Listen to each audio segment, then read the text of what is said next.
So we go inside the huddle with Mike Spath. We go basically in the locker room, Monday morning quarterback with Devin Gardner. We go in the meeting room with Al Borges, former offensive coordinator, and Vance Bedford, the defensive coordinator. Let's go inside the quarterback room with Davis Warren, current Michigan quarterback. You saw him really shine in that spring. I thought you were the player of the game, Davis. How you doing, man? I'm good. How are you? Thanks for having me. And thanks for coming here in studio here on the Michigan Insider on Sports Talk 1050 WTKA, online at WTKA.com.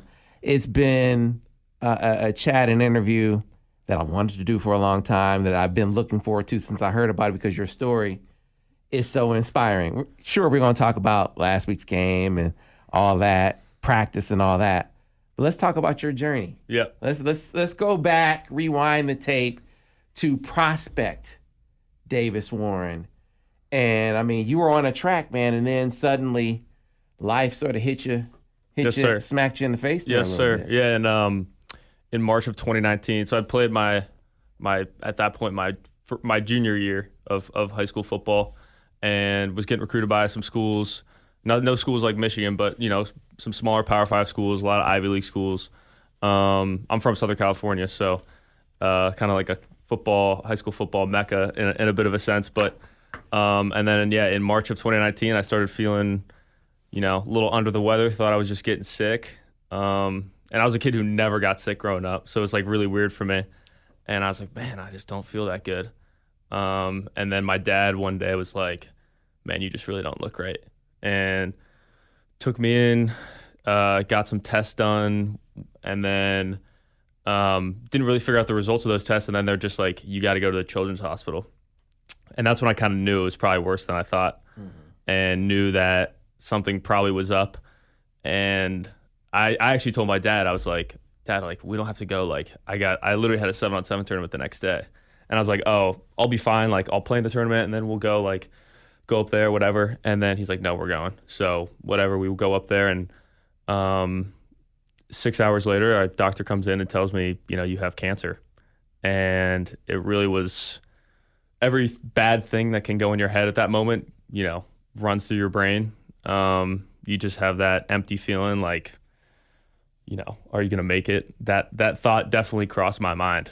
And it definitely took me it was a Friday night around midnight. And when it really hit me, it hit me, but I wasn't like, it's like that just comes so fast at you. But when it really hit me is when they took me from like the emergency room up to like an actual room. And they made me like sit in a wheelchair. And I was pissed because I was like, I'm fine. Like, I think I'm fine. I thought I was fine. 12 hours ago, I would have thought I was just a little under the weather, And then they put you in a wheelchair and take you up the elevator and are rolling you around. And you're like, at that point, I was like, man, who am I at this point? So at what point, because you're a player, and you have a 7-on-7 tournament the next day, at what point do you think, okay, when can I get back playing? When does that cross your mind? So it's funny because I that first night's, didn't get any sleep that first night because I didn't get really told until past midnight. Don't really get any sleep in the hospital. And then, it's the weekend, so there's really none of the doctors are there. They have to come in, do these tests and this and that. And so we didn't really know that much at that point. So I didn't think about that much until I had a real sit down with my doctor, who was the best, Dr. Bajwani. She was unbelievable in helping me out. And when she kind of laid out, okay, this is the type of leukemia you have, this is the treatment plan. So they pretty much told me I had acute myeloid leukemia, which is a little less common in adolescence. And they told me 5 to 8 months of treatment, so then in my head, I was thinking, okay, April, May, June, July, August, that's 5 months. Then the season starts September or whatever. Man, I think I can play by October. So did you take into your mind at that point what chemo can do to you physically? So that was, so then, and that was what I was thinking. And that's, of course, I asked her, I was like, so how fast can I play football again? Like, that was a question I asked, and she laughed at me. And at the time, I was pissed off because I was like, man, she doesn't understand like how I think and how I feel. But now, after going through what I went through and being in those hospital, floors of chemo patients and seeing kids not make it out and have things that get in the way of them getting back to doing the things they love, even though they have a great attitude, they have great doctors, it was very naive of me to think that I was going to be able to come back and play football like that fast. So my perspective changed as I went through and saw kind of the reality of childhood cancer. We're talking to Davis Warren this morning, Michigan quarterback here in studio. I get it.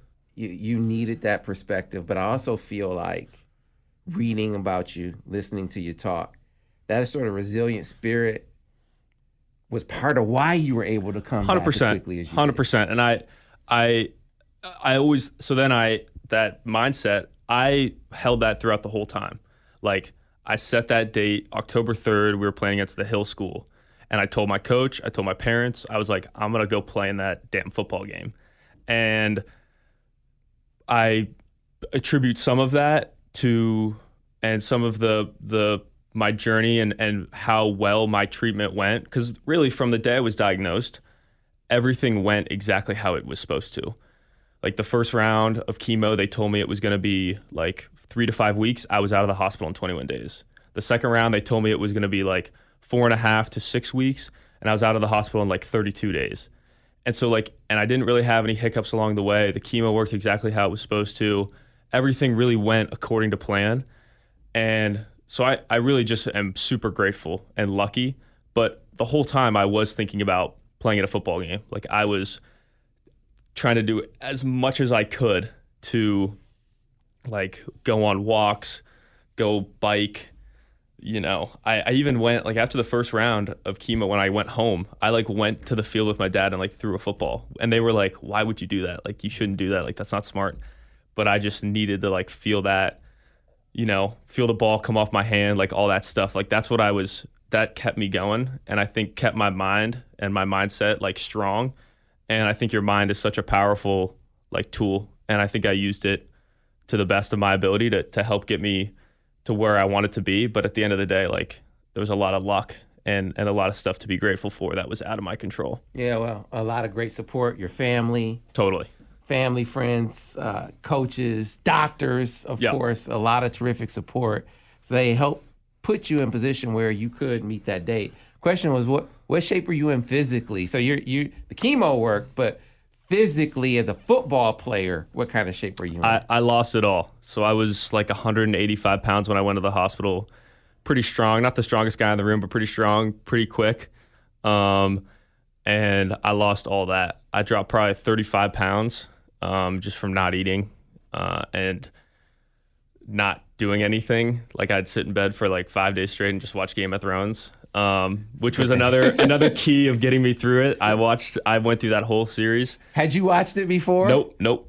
Great series, man. Someone put me on it, and it kept me sane because I would literally have nightmares like thinking about the White Walkers.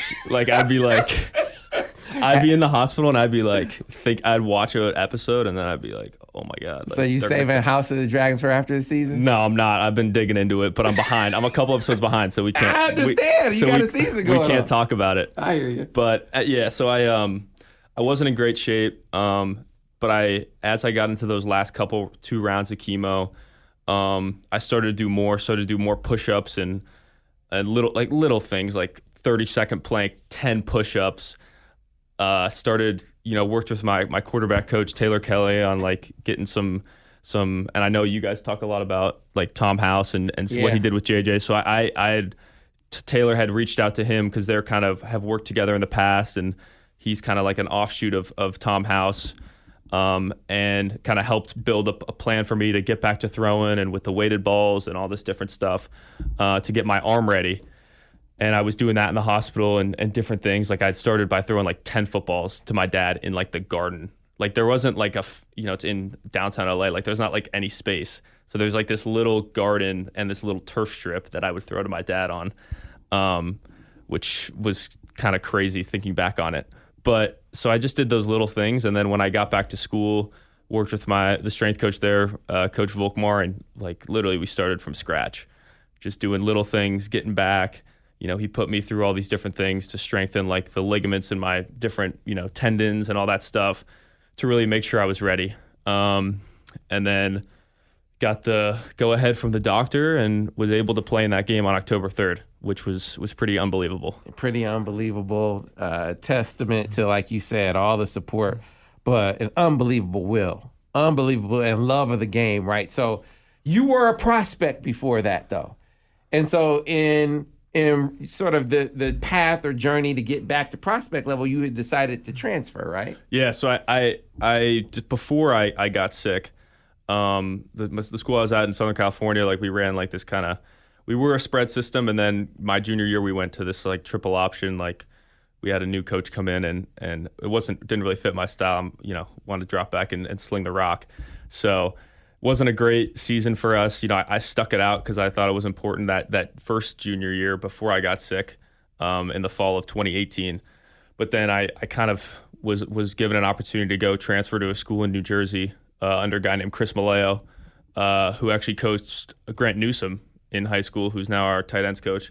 And he had a really good program out there, kind of a ton of national recruits. Their quarterback the year before had gone to Vanderbilt. He was a big time guy, and they had a lot of other like high level guys playing. And so decided to go out there, and even after I got sick, Coach Maleo was a huge like supporter of mine, said, listen, whenever you need, whenever you're going to be ready to come out here and play after you get healthy, the seat is here for you. And he would call me like every day for like the first couple weeks just to check in on how I was doing. He'd like send me film to watch, send me like anything I could get my hands on, send me this book to read about quarterback and whatever.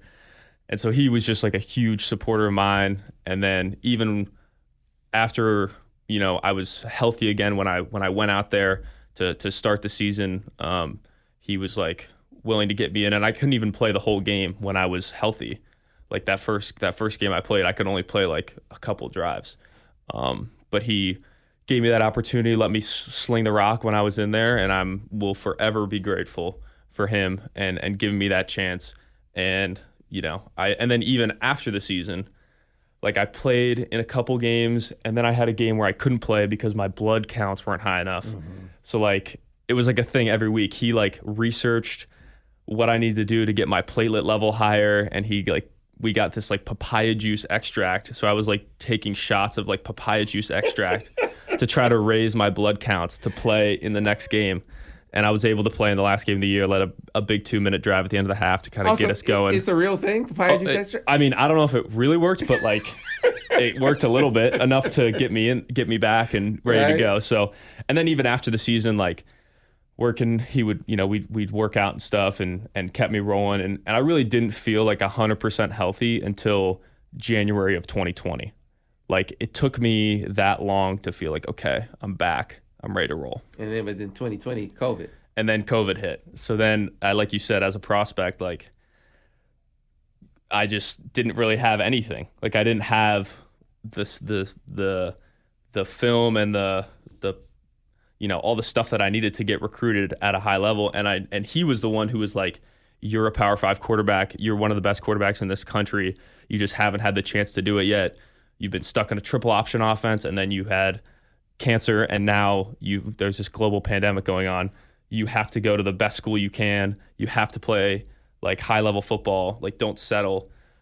No disrespect to the Ivy Leagues or schools like that, but he's like, don't settle. Go to the best school you can, and then get your foot in the door, and you'll go there, and people will be like, wow, this kid can spin it. He can play here.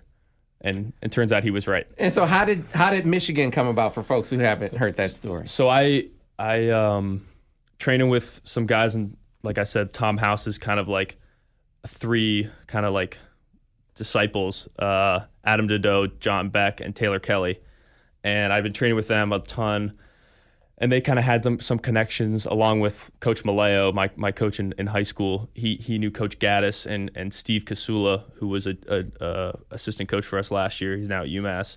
And then Grant Newsome. And so kind of 3 of them, along with my coaches in Southern California, they kind of, were definitely in Coach Harbaugh's ear. Like, you got to take a look at this kid, this and that. And, I knew I wasn't going to get a scholarship anywhere big, but I had a couple like preferred walk-on opportunities in Power 5. And Michigan was the biggest one. And the academics were important to me still.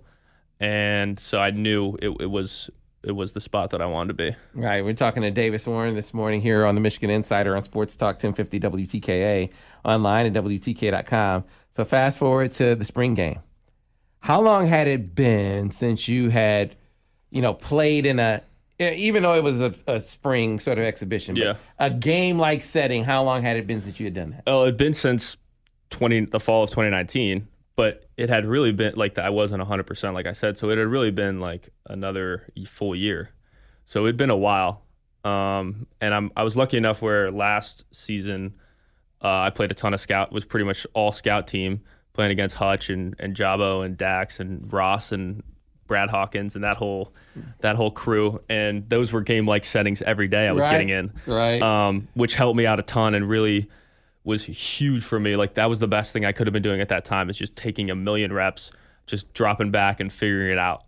And that definitely put me in a position where last spring I felt like I was super comfortable dropping back against a college level defense and being able to read coverage and understand what we're doing offensively. And I think really set me up for a good spring. Yeah, outstanding spring game.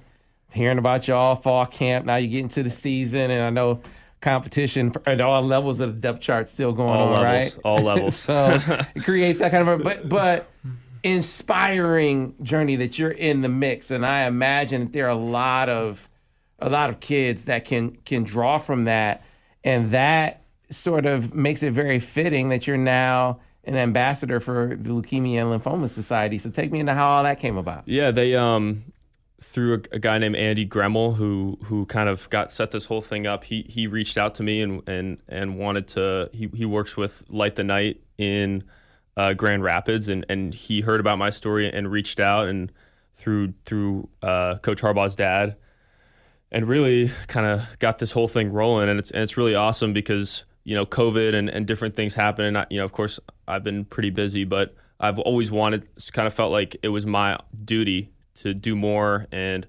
be kind of a spokesperson for childhood cancer and cancer in general, because I know I have a platform, and I know I can help kids and help inspire kids and really get them moving in the right direction. And so working with Light the Night and the Leukemia Lymphoma Society, you can go to my Instagram page, my Twitter, I got it in my bio, and donate, and that would mean a ton to me. And participate in the Light the Night events. I know they're all over Michigan and all over the country. So kind of working with them to kind of raise awareness and raise money for something that's really near and dear to my heart, and means a ton to me, and I know to my family, and I know a lot of people, are touched by cancer and affected by it. So, I just encourage everyone to check those things out, and Leukemia Lymphoma Society does incredible work. And it's really awesome to see, that helping. I mean, I'm sure some, stuff that they've done, studies that they've, funded and different things or different initiatives help me out and help me get back on the field. And it's going to do the same for millions of other kids. And it's the unfortunate reality is that, millions of kids are going to get cancer, but we're going to do everything we can to help get them healthy.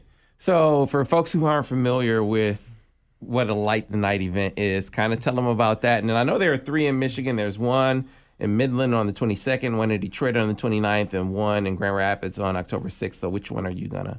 I unfortunately cannot go to any of them because I am pretty busy right now, but I did some videos that are going to be played at some of them. And it's really, you can come out, you don't, registration is free, you don't have to pay, and you can walk in support of survivors, of doctors, of people who have lost their lives.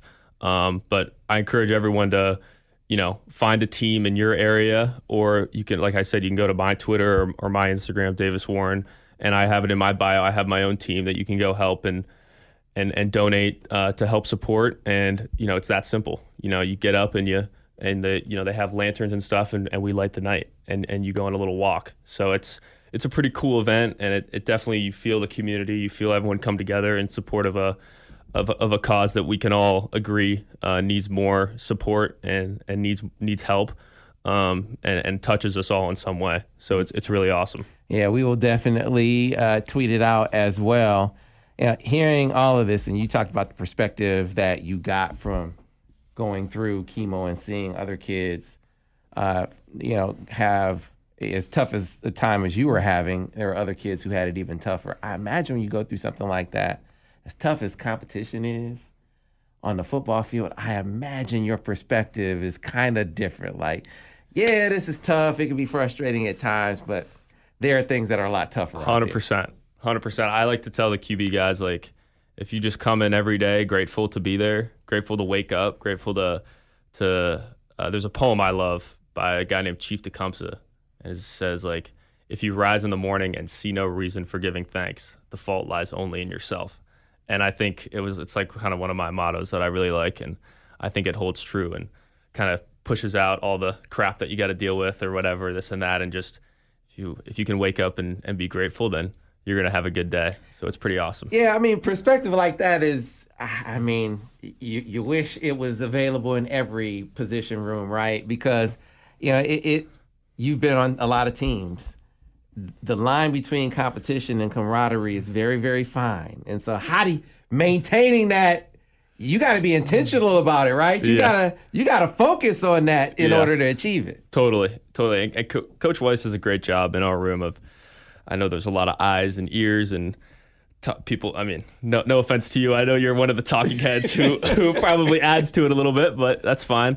But Coach Weiss does a great job of keeping us like all together. We're a really tight knit group, and even Coach Harbaugh, like, he's pretty involved with the quarterbacks, and he does a great job like creating a sense of camaraderie where we're all rooting for each other and cheering for each other. When Kate throws a touchdown pass, we're all getting hyped up. When JJ throws one, we're all getting hyped up. When Alan or me or Alex or Jaden, anyone does anything good, we're all fired up for each other, and it just makes for a really fun room.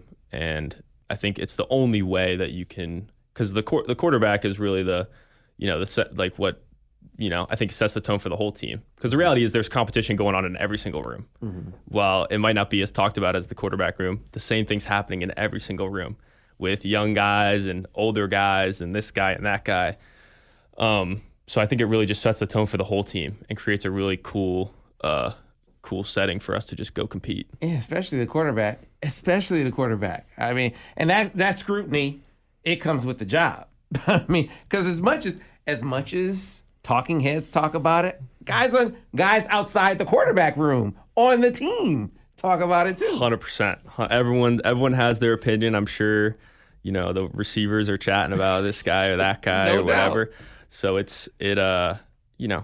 but we're all good. Yeah, absolutely, man. And winning always cures all. And run a lot of games last year. Here's the thing, though, man. I don't care what happens on the football field. You've already won. I appreciate it. I'm sure I don't have to tell you that. But I could just, in your story and the inspiration that you offer to others, can tell that you're already won and you're helping a lot of others win too. I appreciate it. I mean, it's awesome, and I appreciate that. And I know I have more, if I have goals that I want to achieve at Michigan and things I want to do in college football and beyond, I'm not afraid to say I want to play at the next level as well. Mm-hmm. So, but don't let me look. I'm not putting a ceiling on you. I won't let you put a ceiling on me. But I'm not putting a ceiling on you. I had to put that out there, so I'm ready to roll. So let's be clear, because I think you're a baller. Well, I appreciate it. I think you're an absolute baller. I think we saw some signs of that, things that we were hearing out of camp, out of different scrimmages, and prettiest ball, and a lot of times Davis Warren's name was the one that was mentioned. So I definitely think your best days on the field are ahead of you. 100%.